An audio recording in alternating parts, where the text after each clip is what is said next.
우리가 어제 살폈던 본문에서는 하나님이 예레미야에게 토기장이 밭까지 내려가라 이렇게 해서 거기 내려가서 예언을 보여주시지요. 하나님의 뜻을 보여주시는데 여전히 유다 백성들은 못 알아들어요. 알아들을 수가 없죠.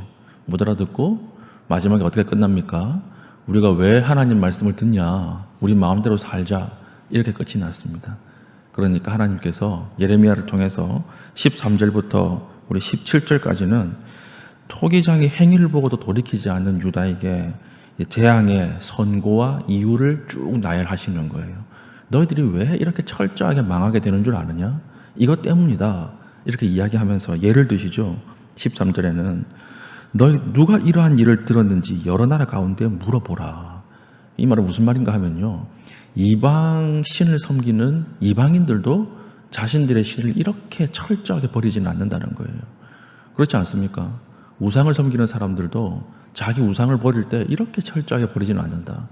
너희들이 하나님을 버리듯이 버리지는 않는다. 너희들이 이것 때문에 심판을 당하게 될 것이다. 이렇게 이야기를 하고요. 이게 13절이고 14절에도 또 예화를 듭니다. 레바논의 눈이 어찌 들의 바위를 떠나겠으며 먼 곳에서 흘러내리는 찬물이 어찌 마르겠느냐.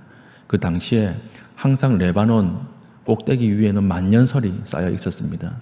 그러니까 1년 내내 그 시내에는 차가운 물이 흘렀겠죠. 여름이나 겨울이나. 이처럼 자연 만물도 레바논 위에 저 눈 쌓인 만년설도 1년 내내 찬물을 내는데 너희는 어떻게 이렇게 급하게 변하고 하나님을 떠날 수가 있느냐. 이것을 하나님이 직접 이야기를 하시는 것이죠. 레바논 정상 만년설도 한결같다. 자연도 한결같다. 너희는 뭐냐? 이렇게 물어보는 것입니다. 그러면서 그 결과가 무엇입니까? 16절이죠. 그들 땅에서 두려움과 영원한 웃음거리가 되게 하리니 그리로 지나는 자마다 놀라서 그의 머리를 흔들리라. 머리를 흔든다는 것은 무엇입니까? 언제 머리를 흔들죠? 가망이 없을 때. 그러니까 이방인들이 보고 야, 유다는 이제는 가망이 없겠는데 이럴 정도로 철저하게 무너진다는 것입니다. 철저하게 망한다는 거예요. 우리나라가 6.25 터지고 나서 전 세계 유엔 국가의 안보리 사람들이 와가지고 아유, 한국은 100년 안에는 못 일어나겠어 이러고 고개를 흔들고 떠나갔다 그러잖아요. 왜냐하면 2차 세계대전에 터졌던 폭탄 있죠. 2차 세계대전 전 세계에 떨어졌던 폭탄보다 6.25 기간에 우리나라에 떨어졌던 폭탄이 더 많았대요. 그러니까 나라가 어떻게 됐겠어요? 다 무너지니까 유엔에 이 사람들이 와서 야, 한국은 100년 안에는 못 일어난다 이러고 갔다는 거예요. 이때 머리를 흔든다는 게 뜻이에요. 그러니까 철저하게 망한다는 거예요. 철저하게 망한다. 그리고 더 무서운 것은 무엇입니까? 17절이죠. 내가 그들의 원수 앞에서 흩어버리기를 동풍으로 함같이 할 것이며 그들의 재난의 날에는 내가 그들에게 등을 보이고 얼굴을 보이지 아니하리라. 이게 무서운 거예요. 극심한 핍박과 아픔 가운데 있는데 그때 하나님의 위로도 없다는 거예요.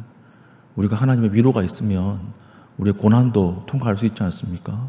그런데 하나님이 얼굴을 가리시고 등을 보이신다라고 하는 것은 어떤 위로도 너희에게 없을 것이다.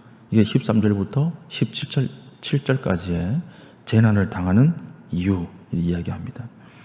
이제 그 다음부터 18절은요, 예레미야 자신의 상황을 하나님 앞에 한탄하는 내용입니다. 18절 보면 반대 세력, 거짓 선지자들이 예레미야를 공격했던 것 같아요. 그래서 예레미야가 하는 말 듣기 싫거든요. 지금 사람들에게 거짓 선지자들은 평안하다. 어떻게 하나님이 자기 백성을 버릴 수 있겠느냐? 어떻게 자기 아들을 죽일 수 있겠느냐? 그런 하나님 아니다. 평안하다, 평안하다, 괜찮다, 우리는 안 끌려간다. 이렇게 하고 있는데 그래야 뭐 인기가 높아지고 사람들이 듣고 싶은 말을 하니까 막 이렇게 인기가 높아지는데 예레미야라고 하는 듣도 보도 못한 선지자가 와가지고 아니다. 끌려가는 것이 하나님 뜻이다. 포로로 잡혀가는 거 거기서 버티는 것이 하나님 뜻이다. 이렇게 얘기하니까 듣기 싫었던 거예요. 그러니까 저거 죽이자. 저거 없애버리자. 이렇게 공격을 막 했던 것입니다. 그래서 결국 구덩이를 파고 거기서 죽으라고 던져버리죠. 이 상황을 지금 한탄하는 거예요. 18절 보면 그들이 말하기를 오라 우리가 꾀를 내어 예레미야를 치자 제사장에게서 율법이 지혜로운 자에게서 책략이 선지자에게서 말씀이 끊어지지 아니할 것이니 오라 우리가 혀로 그를 치고 그의 어떤 말에도 주의하지 말자 하나이다. 이 말이 무슨 말인가 하면요, 어디 예레미야에게만 율법이 나오냐? 아니다. 지금 얼마나 많은 선지자들이 있고 얼마나 많은 율법 해석하는 사람들이 있는데 왜 예레미야에게서만 나온다고 생각하느냐? 저거 죽여버리고 저 사람 하나 죽어도 율법 해석하는 사람 많다는 거예요. 지혜자는 많다는 거예요. 그러니까 저거 없애자. 이걸 지금 예레미야가 듣고 하나님 앞에 한탄하는 것입니다. 그래서 구원을 호소하는 것이 19절, 20절이죠. 결국 물리적 행사를 합니다. 암살단이 와가지고 죽이려고 그래요. 그래서 19절 보니까 여호와여 나를 돌아보사 나와 더불어 다투는 그들의 목소리를 들어보옵소서. 그러니까 예레미야가 지금 누구에게만 의지할 수밖에 없습니까? 사람들은 다 죽이려고 하고 백성들은 아무리 하나님 말씀이라고 외쳐도 듣지 않는, 고립되어 있는 상황에서 뚫려 있는 건 하늘밖에 없잖아요. 그러니까 하나님 앞에 애통하면서 이야기를 하는 것입니다. 나와 다투는 그들의 목소리를 하나님 안 들리십니까? 좀 들어보십시오. 이렇게 이야기합니다. 20절 어찌 악으로 선을 갚으리까마는 그들이 나의 생명을 행하려고 구덩이를 팠나이다. 구덩이를 깊이 파가지고 거기에 죽으라고 던져놓은 거예요. 그 안에서 지금 애통하는 거죠. 내가 주의 분노를 그들에게 돌이키려 하고 주의 앞에 서서 그들을 위하여 유익한 말을 한 것을 기억하옵소서. 나는 여기서 죽지만 하나님이 그거 하나만은 기억해 주십시오. 나는 끝까지 하나님의 말씀을 전했습니다. 그러니까 얼마나 개고생했어요. 잔치집 가지 마라 그래. 잔치집 안 가고, 초상집 가지 마라. 초상집도 안 가고, 결혼하지 마라. 그 당시에는 뭐 비혼 이런 거 없었거든요. 그런 개념 자체가 없었어요. 그러니까 독신 이런 거 없었어요 그때는. 근데 하나님이 결혼하지 마라 그래가지고 결혼도 못하고 마지막에는 이제 개죽음처럼 구덩이에 끌려가가지고 처박혀가지고 이제 죽음을 앞두고 있는 것입니다. 그러니까 얼마나 고립되겠습니까? 그 상황을 한번, 예레미야의 상황을 한번 상상해 보십시오. 하나님 나를 안 불렀으면 모르겠는데 괜히 불러가지고 하나님 이런 일을 당하게 하십니까? 사방이 다 고립되어 있고 아무도 자기 말을 듣는 사람은 없고 심지어 암살단이 와서 죽이려고 하는 것입니다. 오늘날 같았으면요 우울증 약 먹어야 돼요. 이 사람 지금, 이 사람은 지금 정신과 치료받아야 되는 거예요. 깊은 어둠 가운데, 깊은 절망 가운데, 수렁 가운데 있는데 그 다음에 이제 21절부터 23절까지가 기도를 하는데 이 기도를 읽으면 속이 다 시원해요. 우리가 저들을 망하게 해달라는 기도예요. 이게 철저하게 무서운 기도죠. 이제 뭐 2판 4판이다 이렇게 생각을 해서 이렇게 기도하는지 모르겠는데 21절부터 보십시오. 그러하온즉 그들의 자녀를 기근에 내어 주시며 그들의 칼을 세력에 넘기시며 그들의 아내들은 자녀를 잃고 과부가 되며 그 장정은, 그 남편들은 죽임을 당하며 그 청년은 전장에서 칼을 맞게 하시며. 하나님 앞에 기도하는데 저들 뭐 죽여주십시오 이렇게 얘기하는 거예요. 저 가족을 몰살시켜 주십시오 이렇게 기도하는 거예요. 야, 믿는 사람이 이렇게 기도해도 되나? 이렇게 쉽죠. 예레미야가 얼마나 답답했으면. 전부 다 너는 하나님의 말씀을 하는 것이 아니다, 너는 거짓 선지자다 이렇게 이야기하니까 지금 이게 내 말이 참말이라고 하는 것이 드러나는 것은 뭐밖에 없어요? 자신이 했던 그 심판의 예언이 이루어지는 것밖에 없잖아요. 그걸 기도하는 거예요. 하나님, 저 가족들은 몰살시켜 주십시오. 비명 행사하게 해주십시오. 기도하는 것입니다. 그래서 22절에도 주께서 군대로 갑자기 그들에게 이르게 하사 그들의 집에서 부르짖음이 들리게 하옵소서. 이는 그들이 나를 잡으려고 구덩이를 팠고 내 발을 빠뜨리고 올무를 놓았음이니이다. 다 죽여주십시오 이렇게 이야기하는 것입니다. 우리가 이걸 보면서 야, 저주하면서 기도해도 되는구나 이렇게 위로를 얻을 수가 있겠지만 이것은 더 큰 메시지가 있어요. 그게 무엇이냐면 하나님 들으신다는 거예요. 하나님이 깊은 이렇게 절망과 고독과 고립 가운데 있는 자들의 기도를 하나님께서 들으십니다. 세상 사람들 다 안 듣고 세상 사람들 다 무시하고 다 고립시키고 왕따시켜도 누구는 들으세요? 하나님은 들으시는 거예요. 이게 능력이에요. 오늘 예레미야는 하나님 앞에서 완전히 자신의 고립과 어둠 가운데 들어갔을 때 어떤 반응을 보였습니까? 하나님 앞에서 기도하고 부르짖고 우는 것, 이것이 중요한 것입니다. 왜 그렇습니까? 하나님은 들으시는 분이기 때문에 그래요. 하나님은 들으신다라고 하는 것입니다. 제가 어떤 치과 의사의 글을 읽었는데 아주 인상 깊게 읽었던 글이 하나 있습니다. 뭐냐면 아이들을 치료하잖아요. 치과 치료가 얼마나 무섭습니까? 그 어른들의 회개 의자라고 하잖아요. 거기에 딱 누워 있으면 내가 왜 이렇게 잘못 살았던가 이렇게 막 회개가 나올 정도로 그렇게 무서운 치료인데 그 치과 의사가 하는 말이 아이들은 더 무서워할 거 아니에요. 아이들은 고래고래 고함을 지르고 운다는 거예요. 근데 신기하게 안 우는 아이들이 있대요. 누가 안 우느냐? 고아들은 울지 않는다고 합니다. 고아들은 울지 않습니다. 왜 고아들은 울지 않느냐? 울어도 아무 소용없다는 것을 알기 때문에 그래요. 듣는 부모가 안 계시기 때문에 고아들은 울어도 소용없다. 그래서 그 아픈 치과 치료를 받는데 고아들은 잘 울지 않는다라고 하는 거죠. 우는 아이보다 울지 않는 아이들이 훨씬 더 불쌍한 아이예요. 울지 말자, 강해지자. 이것은요, 들을 사람이 없는 사람들의 신앙생활이에요. 울지 말자, 더 강해지자.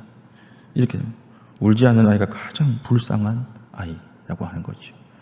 이런 실험들 많이 있어요. 개를 묶어두고 전기 자극을 가하는 거예요. 전기 자극을 확 가하는 거. 개가 아프겠죠. 그래가지고 막 발악을 하는 거예요. 근데 그 묶어두고 계속 전기 자극을 뭐 수십 번 하는 것입니다. 그리고 나서 그 묶었던 것을 풀어주는 거예요. 그리고 전기 자극을 주면 아파하는데 도망 안 가요. 도망갈 수 없다는 것이 학습된 거예요. 이게 유명한 셀리그만이라고 하는 사람의 학습된 무기력이라고 하는 그런 실험이죠. 이 실험. 몸부림치는 개보다 몸부림치지 않고 가만히 있는 개가 더 불쌍한 개다라고 하는 것입니다. 우리 하나님 앞에 몸부림칠 수 있는 존재들이에요. 하나님의 아들이 하나님께서 들으시고 응답하시고 기억하신다라고 하는 것입니다. 예레미야는 이걸 알고 있었던 것이죠. 그래서 신앙이 깊어지면 눈물이 많아져요. 왜 그렇습니까? 듣는 분이 계시고 위로하는 분이 계시다라고 하는 것을 알기 때문에 그렇습니다. 여러분들이 홀로 눈물 짓는 거, 여러분들이 홀로 울 때 다른 사람들은 다 모르지만 하나님은 아세요. 하나님은 그거 아시고 들으시고 응답하신다라고 하는 것입니다. 들으실 뿐만 아니라 뭐 하시는 분이에요? 기억하시고 도와주실 수 있는 분입니다. 여러분들 하나님 앞에 고립되어 있는 부분들, 여러분 아픈 부분들 그냥 다 이야기하십시오. 다 쏟아놓고 가십시오. 종종 저에게 이렇게 물어보는 사람들이 있어요. 목사님, 기도는 하고 싶은데 어떻게 기도해야 될지 모르겠습니다. 기도 길게 하고 싶고 깊게 하고 싶은데 어떻게 기도해야 될지 모르겠습니다. 목사님 기도문을 좀 써주세요. 이렇게 얘기를 하는데 제가 설교문 쓰기도 힘들어 죽겠는데 어떻게 기도문까지 써서 드리겠어요. 어떻게 기도할지 알려드리겠습니다. 어떻게 기도하느냐? 저한테 했던 말 그대로를 앞에 목사님에서 하나님으로만 바꾸세요. 하나님, 제가 오래 기도하고 싶습니다. 깊이 기도하고 싶습니다. 근데 어떻게 기도해야 될지 모르겠습니다. 도와주세요. 이렇게 하면 돼요. 아시겠죠? 그렇게 여러분들이 가지고 있는 이런 것도 기도해야 되나? 그것까지도 다 기도하세요. 다 기도하세요. 여러분, 저 원수 때문에 힘듭니까? 저 원수가 망하게 해주세요. 이렇게 기도하십시오. 기도하는 거야 뭐 내 자유잖아요. 근데 그렇게 기도하면 하나님 들어주시진 않겠지만 기도를 하시라고요. 무엇이든 구하라 했으니까. 여러분들의 마음속에 있는 그 깊은 아무에게도 말하지 못하는 이런 부분들 하나님 앞에 기도하고 내어놓으십시오. 그리고 하나님께서 듣고 도와주시고 응답하신다라고 하는 것입니다. 여러분 그 기도 제목들 사람에게 이야기하면 싸움 납니다. 사람에게 이야기하지 마세요. 사람에게 이야기하지 말고 하나님 앞에 기도하십시오. 하나님이 응답하시고 들으시고 기억하신다. 오늘 예레미야의 반응이 이 반응이었어요. 완전한 고립, 완전한 절망, 죽음 앞에서 뚫려있는 하늘을 보고 기도하는 거예요. 하나님께서 그 예레미야의 기도를 들으시고 오늘 여기 기록도 해놓잖아요. 계속 영원히 모든 인류가 다 볼 수 있도록 기록해 주시고 결국 예레미야의 예언대로 하나님께서 응답하시는 것이죠. 오늘 우리의 있는 하나님을 신뢰하고 하나님 앞에서 우리의 마음속에 있는 모든 어려움들, 두려움들 다 내어놓고 돌아가시는 믿음의 신실한 주의 백성 될 수 있도록 축복합니다. 아멘. 기도합시다. 하나님, 오늘 나의 아픔도 나의 절망도 고통도 다 주님께 맡깁니다.